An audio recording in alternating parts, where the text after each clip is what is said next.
te arrodillas en la arena abrasadora, cada rodilla ardiendo, con un collar de hierro apretando tan fuerte tu cuello que incluso tragar se convierte en un esfuerzo. Una pesada cadena te une a otras 11 mujeres. Sus respiraciones te alcanzan. Algunas sollozan en silencio, mientras una murmura una oración en un idioma totalmente desconocido. La sombra de un hombre cruza la luz del sol, ofreciendo un breve alivio del calor. De repente, unas manos agarran tu mandíbula, obligándote a abrir la boca, con los dedos presionando con fuerza tus dientes, encías y garganta. Gimes, indefensa. Él continúa sin pausa. Examina tu lengua buscando enfermedad. Mira fijamente tus ojos. Tira de tu labio como si estuviera inspeccionando un caballo en una subasta, porque eso es a lo que te han reducido. Hace apenas 12 días eras la hija de un jefe de un pueblo del Sahel. Hace 12 días, tu madre llamaba tu nombre cada mañana. Ahora está muerta. Presenciaste su final, pero seguiste caminando porque los hombres armados dejaron claro que si te detenías, te unirías a ella. En árabe tienen un término para lo que te has convertido. Jaria significa esclava. Pero la palabra es demasiado suavizada. Oculta la brutal verdad. Tu cuerpo ha sido convertido en propiedad. Tu futuro pertenece por completo a quien te compre. Tu pasado ha sido borrado. El hombre da un paso atrás, señalando a otro que lleva una bolsa de cuero. Se intercambian monedas. Has sido vendida, de nuevo, por tercera vez en este mes. ¿El destino? Un lugar que los historiadores han pasado siglos intentando hacer como si nunca hubiera existido. Este es el comercio de esclavos árabe. 14 millones de africanos. 300 años de un sistema tan despiadado que casi ningún descendiente sobrevivió para contar la historia. Si te importa esta historia, dale me gusta y suscríbete. Crown and Dagger se niega a ignorar las historias que el mundo trató de enterrar. Conoces el comercio transatlántico de esclavos, barcos, cadenas, plantaciones en América. 12 millones de africanos cruzaron el océano durante 4 siglos. Esa historia tiene museos, monumentos y películas. Se enseña a los niños en las escuelas. Los políticos la mencionan en foros públicos. Pero existió otro comercio, más antiguo. Más antiguo, más largo y, según algunas estimaciones, incluso más grande. El comercio de esclavos árabe comenzó en el siglo VII, poco después de la expansión del Islam y de que las conquistas árabes se extendieran por el norte de África. Persistió hasta el siglo XX. Arabia Saudita abolió formalmente la esclavitud en 1962, Mauritania en 1981. Estas no son fechas tan lejanas en la historia, son lo suficientemente recientes como para que tus abuelos puedan recordarlas. Personas vivas hoy nacieron en sociedades donde este comercio operaba legalmente. Entre el año 650 y el 1900, aproximadamente 14 a 17 millones de africanos fueron arrancados de sus tierras y transportados a Oriente Medio, el norte de África y la península arábiga. Algunos historiadores creen que la cifra real es aún mayor, ya que los registros eran inconsistentes y innumerables muertes quedaron sin documentar. Más personas, durante un periodo más largo, siguiendo rutas que abarcan 3 continentes. Y sin embargo, casi nadie habla de ello. ¿Por qué? Porque este comercio fue meticulosamente diseñado para no dejar rastro. Y lo logró. En América hoy, 45 millones de personas de descendencia africana viven como prueba innegable. Su existencia preserva la memoria. Sus continuas luchas por la igualdad mantienen viva la historia. En Oriente Medio, después de 1300 años de importar millones de africanos, casi nada queda. Pequeñas comunidades en Yemen, poblaciones dispersas en el sur de Irak unos pocos miles de afroárabes en Marruecos, diminutos fragmentos donde antes había millones. ¿Dónde desaparecieron 14 millones de personas? La respuesta es el capítulo más oscuro de esta historia. Los hombres fueron castrados. Esto no es especulación. Está documentado en cientos de fuentes primarias que abarcan siglos.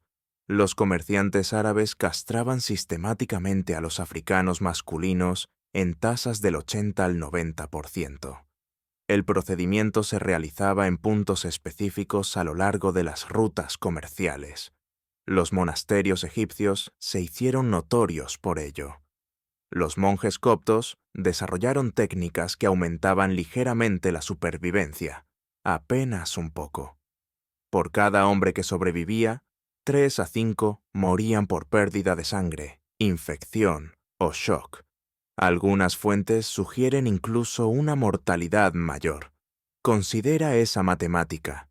Si un comerciante necesitaba 100 eunucos vivos para vender, podía comenzar con 400 o 500 hombres.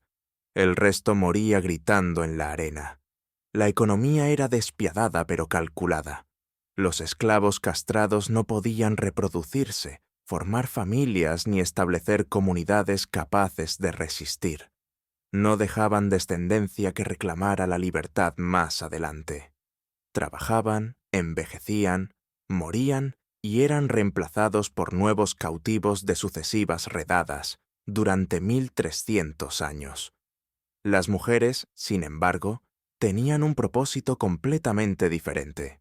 Se mantenían fértiles, intactas, preservadas específicamente por lo que sus cuerpos podían producir.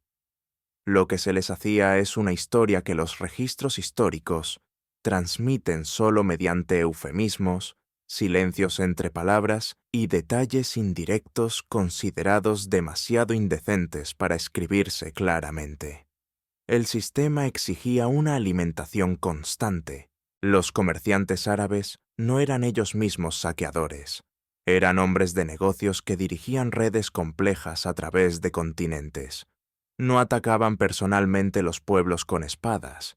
En lugar de saquear ellos mismos, establecían sistemas económicos que incentivaban a los africanos a capturar y vender a sus propios congéneres. Las armas de fuego llegaron al continente.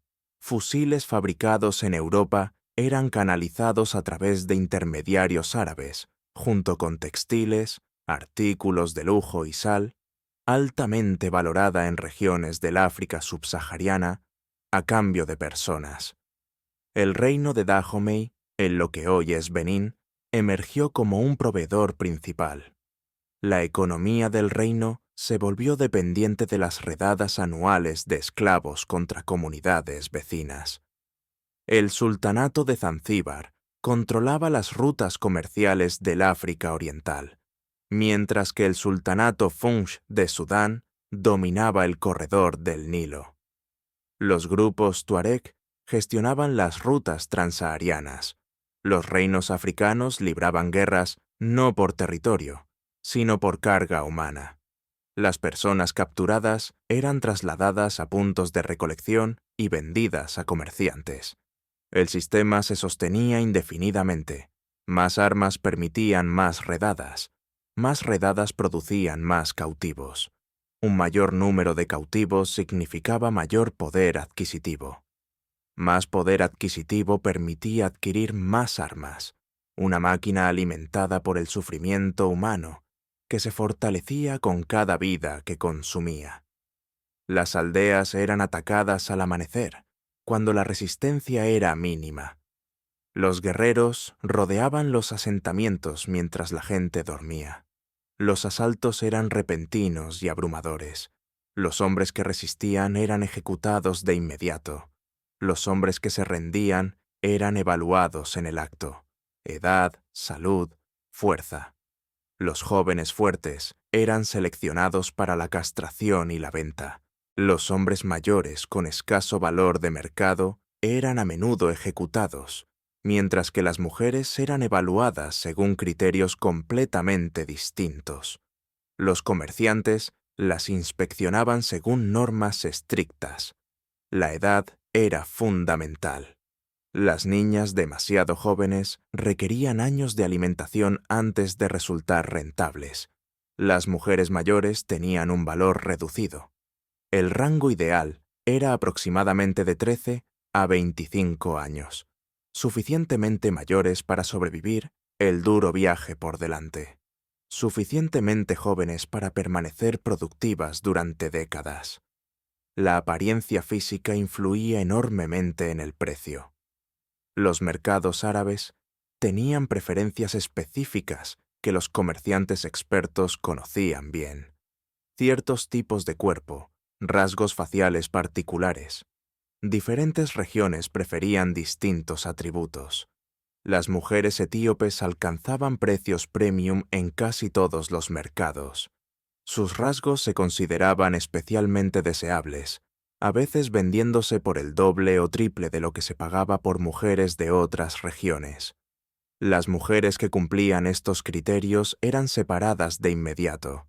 Durante el transporte recibían un trato ligeramente mejor. No por compasión, nunca por compasión. La mercancía, dañada, se vendía más barata. Proteger la inversión era económicamente sensato. Las separaciones familiares ocurrían en los puntos de captura o recolección. Madres arrancadas de sus hijos, maridos separados de sus esposas, hermanas de sus hermanos, vínculos de por vida destruidos en instantes, sin esperanza de reunificación. Exploradores y misioneros europeos que presenciaron estos eventos dejaron relatos describiendo escenas de un dolor inimaginable.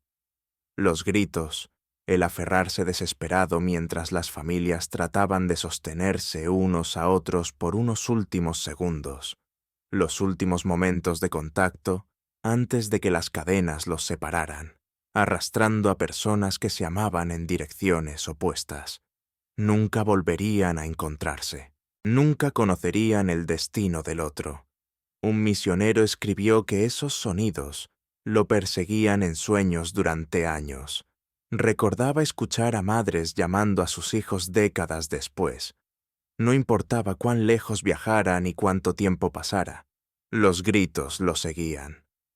Esos gritos resonaron por África durante 1300 años, en gran parte sin ser escuchados por el mundo exterior.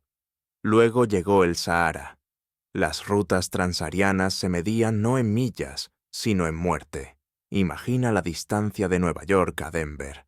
Ahora imagina recorrerla encadenado, con casi nada de agua, bajo un sol capaz de matar. Desde los puntos de recolección en el África subsahariana hasta los principales mercados del norte de África. Trípoli, Túnez, El Cairo, Marrakech. Las caravanas recorrían más de 7.500 millas en total. Algunas rutas superaban las 2.000 millas. El viaje duraba de 2 a 3 meses en condiciones ideales. Las condiciones nunca eran ideales. El Sahara es el desierto cálido más grande de la Tierra. Las temperaturas diurnas superaban regularmente los 120 grados Fahrenheit. La arena se volvía tan caliente que quemaba la piel al contacto. La sombra era inexistente durante cientos de millas. Por la noche, las temperaturas caían bajo cero. El mismo desierto que asaba a los viajeros durante el día podía descender hacia temperaturas bajo cero en la noche. Los cambios de temperatura por sí solos mataban a muchos. El agua era el recurso más valioso y se racionaba con cálculo despiadado. Los camellos necesitaban agua para sobrevivir. Los camellos eran caros y esenciales para transportar mercancías. Los esclavos eran más baratos que los camellos. Los esclavos eran reemplazables. Recibían el agua que quedaba después de que bebieran los animales. Los labios se agrietaban y sangraban. Las lenguas se hinchaban.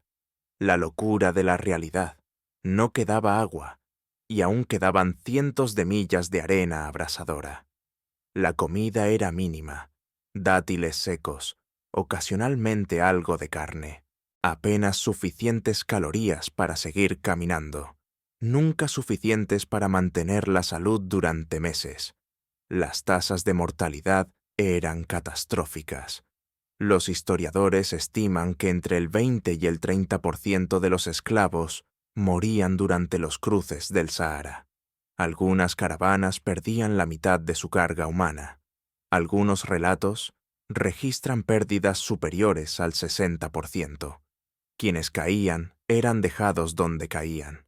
Detenerse a enterrar a los muertos ralentizaría la caravana. Ayudar a los moribundos podía poner en peligro a los vivos.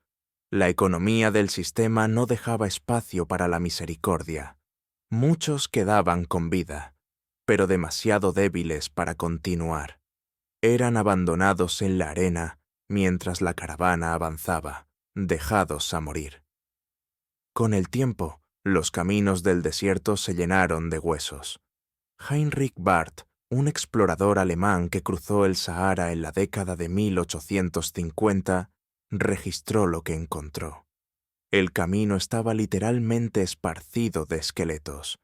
En algunos valles, los huesos eran tan numerosos que apenas se podía dar un paso sin aplastarlos. Cráneos blanqueados por el sol. Costillas parcialmente enterradas en la arena desplazada por el viento. No eran restos antiguos, eran recientes, adiciones frescas a senderos que habían acumulado cuerpos durante más de 1000 años. René Caillet documentó horrores similares a lo largo de las rutas occidentales. Describió valles que desde la distancia parecían blancos, no por la arena, sino por la innumerable cantidad de huesos. Gustav Nachtigal atravesó regiones donde la arena parecía pavimentada con cráneos. Cientos de miles, posiblemente millones, a lo largo de 13 siglos. Sus restos se dispersaron por el desierto más grande del mundo, marcando silenciosamente los caminos que los reclamaron. Un testigo silencioso de un comercio que el mundo eligió ignorar. Para las mujeres que sobrevivieron, las que soportaron el calor abrasador, las noches heladas, la sed y el hambre, llegar a un puerto del norte de África significaba solo que la muerte se había pospuesto momentáneamente. La supervivencia tenía un precio. Muchas llegaron físicamente intactas, pero rotas por dentro. Sus cuerpos soportaron el viaje. Sus espíritus habían sido destrozados. Su sufrimiento estaba lejos de terminar. Se transformó en algo nuevo. Los mercados de esclavos del mundo árabe eran instituciones antiguas, perfeccionadas durante siglos hasta convertirse en operaciones altamente eficientes. El mercado de El Cairo había funcionado por más de 1000 años, cuando los observadores europeos lo documentaron. Generación tras generación de comerciantes perfeccionó precios, técnicas de evaluación y procedimientos. Los compradores llegaban de todo el mundo islámico y más allá. Nobles otomanos de Constantinopla, comerciantes persas de Isfahán, árabes ricos de Damasco y Bagdad, comerciantes del Golfo en busca de sirvientes domésticos, incluso europeos, a pesar de las prohibiciones oficiales, encontraban formas de participar. Los mercados estaban divididos por categorías: trabajadores comunes en un área, obreros especializados en otra, sirvientas domésticas en un sector separado, y detrás de biombos, en los cuartos más exclusivos, mujeres reservadas para venta privada. La inspección era meticulosa. Primero los dientes. El estado dental revelaba edad y salud. Compradores experimentados podían estimar los años productivos restantes solo con los dientes. Luego revisaban la piel buscando enfermedades, cicatrices o imperfecciones. El cabello se inspeccionaba por textura y longitud, y después el resto del cuerpo. Los compradores dispuestos a pagar precios premium exigían una revisión cuidadosa. Las evaluaciones eran invasivas e íntimas, realizadas con el desapego de alguien evaluando ganado. Los viajeros europeos escribieron relatos tan gráficos que los editores a menudo los censuraban. Un observador británico en la década de 1830 describió cómo las mujeres eran obligadas a caminar, girar y exhibirse de formas inapropiadas para la compañía educada. Los compradores las examinaban como un jinete inspecciona una yegua, con fría calculación y sin empatía. Los precios variaban según el origen, la apariencia y el uso previsto. Las mujeres comunes se vendían por cantidades modestas, mientras que aquellas con rasgos deseables alcanzaban precios mucho más altos. Jóvenes vírgenes de regiones privilegiadas podían venderse por salarios de varios años. Los precios más altos se pagaban de manera privada por agentes que representaban a los hogares más adinerados. Zanzíbar se convirtió en el mercado de esclavos más grande del Océano Índico. En su apogeo, 50.000 esclavos pasaban por allí anualmente. La economía de toda la isla dependía de la mercancía humana. David Livingstone fue testigo directo de este comercio. Sus escritos ayudaron a impulsar los esfuerzos abolicionistas británicos. Lo que vio dejó un impacto duradero. Escribió que era imposible exagerar. Los horrores superaban cualquier descripción. Las escenas que presenció eran tan espantosas que constantemente intentaba borrarlas de su memoria. El mercado operó abiertamente hasta 1873, cuando la presión británica forzó su cierre. El sultán firmó un tratado.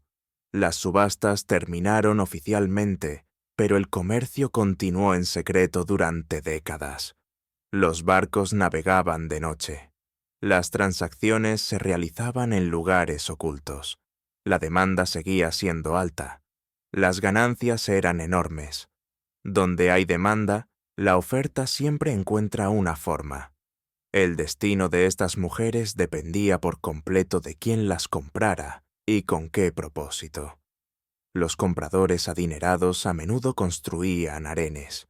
Los sultanes otomanos mantenían harenes con cientos o incluso miles de mujeres. El harén del Palacio de Topkapi en Constantinopla llegó a albergar hasta 2.000 en algunos momentos. Los nobles menores y los gobernadores provinciales mantenían harenes más pequeños según su riqueza. Incluso comerciantes moderadamente ricos podían poseer varias mujeres para uso doméstico o personal. El harén era más que una colección de mujeres. Era una institución política donde las mujeres competían por el favor. Tener un hijo con un hombre poderoso podía determinar el futuro de una mujer. La madre de un posible sultán ejercía una enorme influencia, lo que llevaba a las mujeres a tramar, formar alianzas y socavar a sus rivales. El veneno era una herramienta frecuente. Tras los muros del harén, las maniobras políticas podían ser tan complejas y despiadadas como cualquier cosa en la corte oficial.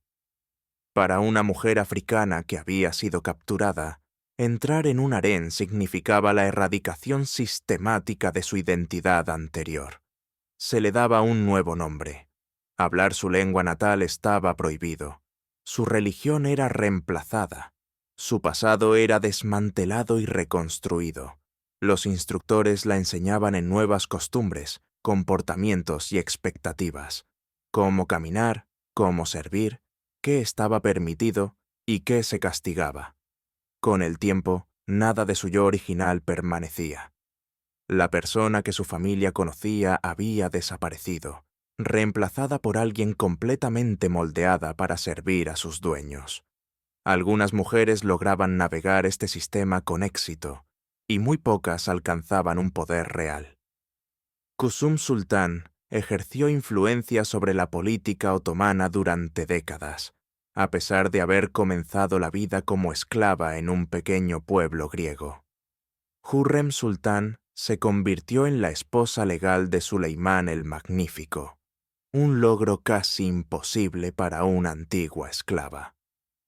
Pero estos ejemplos eran tan extraordinarios que la historia registró sus nombres precisamente porque eran excepciones.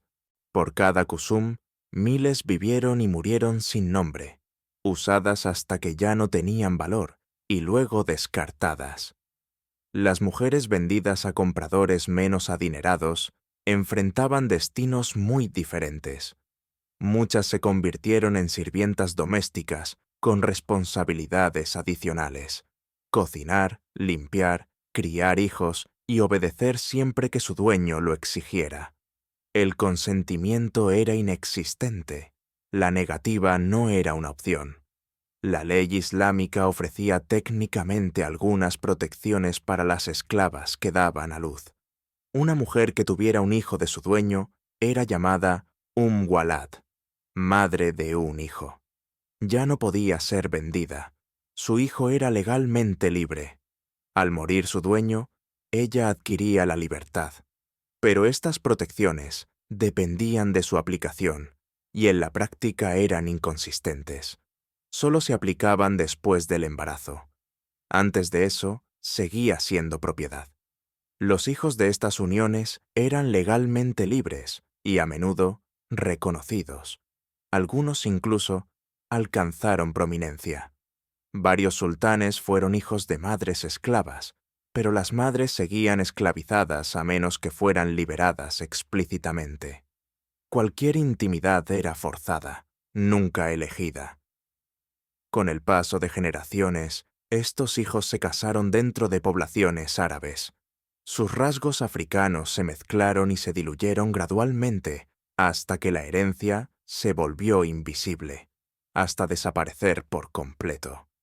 Esto fue la erradicación definitiva, no solo de individuos, sino también de sus descendientes, no solo de vidas, sino de cualquier evidencia de que esas vidas alguna vez existieron.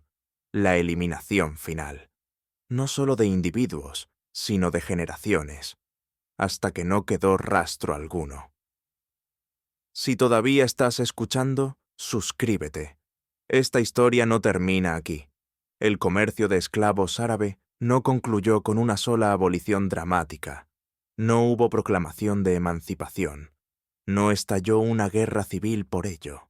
No hubo un momento en que el mundo declarara colectivamente que había terminado. En cambio, se desvaneció, gradualmente, a regañadientes, bajo presión externa más que por un ajuste moral. Las fuerzas navales británicas cerraron lentamente las rutas del África Oriental a finales del siglo XIX, persiguiendo activamente los barcos de esclavos. Las autoridades coloniales suprimieron el comercio transsahariano mientras las potencias europeas particionaban a África. La presión internacional impulsó la abolición formal a lo largo del siglo XX. Pero el legado no son monumentos ni memoriales. El legado es la ausencia. Hoy, en Oriente Medio, casi no quedan descendientes de los 14 millones de personas llevadas allí. Los hombres fueron castrados. Los hijos de las mujeres fueron absorbidos por poblaciones árabes.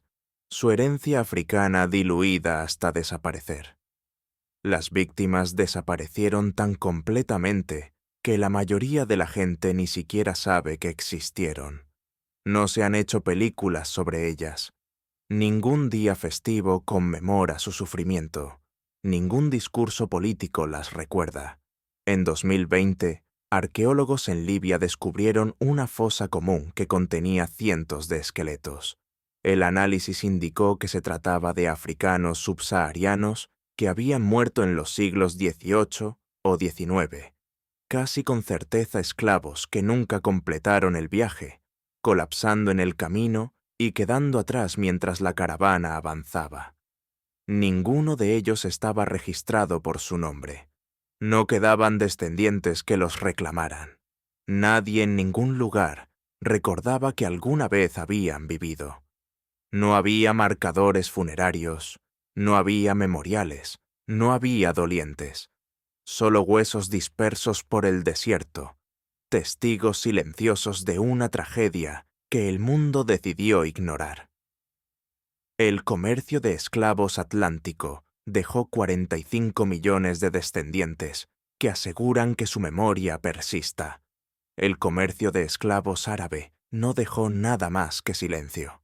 14 millones de personas, borradas tan a fondo que sus nombres se han perdido. La mujer en el mercado, aquella cuyos dientes fueron inspeccionados, cuyo cuerpo fue evaluado, cuya humanidad le fue arrebatada examen tras examen. Nunca sabremos el nombre que le dieron antes de arrebatárselo, el nombre que su madre susurró, el nombre que conocía su aldea. Tal vez terminó en un harén de El Cairo, compitiendo con decenas de otras mujeres por fragmentos de atención del hombre que la poseía. Tal vez fue colocada en un hogar en Bagdad, cocinando, limpiando y obedeciendo cada orden. Quizá vivió en un palacio en Estambul, olvidada en un rincón mientras su juventud se desvanecía. Puede que haya tenido hijos que nunca aprendieron su lengua original, que nunca escucharon sus canciones, que nunca conocieron sus historias ni su tierra natal. Puede que haya muerto en el desierto, uniéndose con sus huesos a millones de otros, trazando rutas que la historia ha intentado borrar. Lo que sabemos es que existió, sufrió, soportó horrores que ningún ser humano debería enfrentar, y durante 13 siglos, millones como ella alimentaron un sistema construido para consumirlos por completo.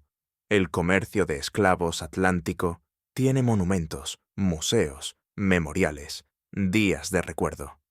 Esta historia yace bajo la arena, entre huesos que jamás serán identificados. Recuerda a esta mujer, no como una estadística, no como un número. Recuerda allí a esta mujer como a una hija, alguien que alguna vez rió, alguien que tuvo un nombre antes de que se lo arrebataran. Ese es el único memorial que los 14 millones alguna vez tendrán. Esto es Crown and Dagger. No suavizamos la historia, mostramos lo que realmente sucedió. Si esta historia te conmovió, deja un me gusta. Suscríbete si aún no lo has hecho. Y cuéntanos en los comentarios, ¿qué otras historias ocultas deberíamos descubrir a continuación?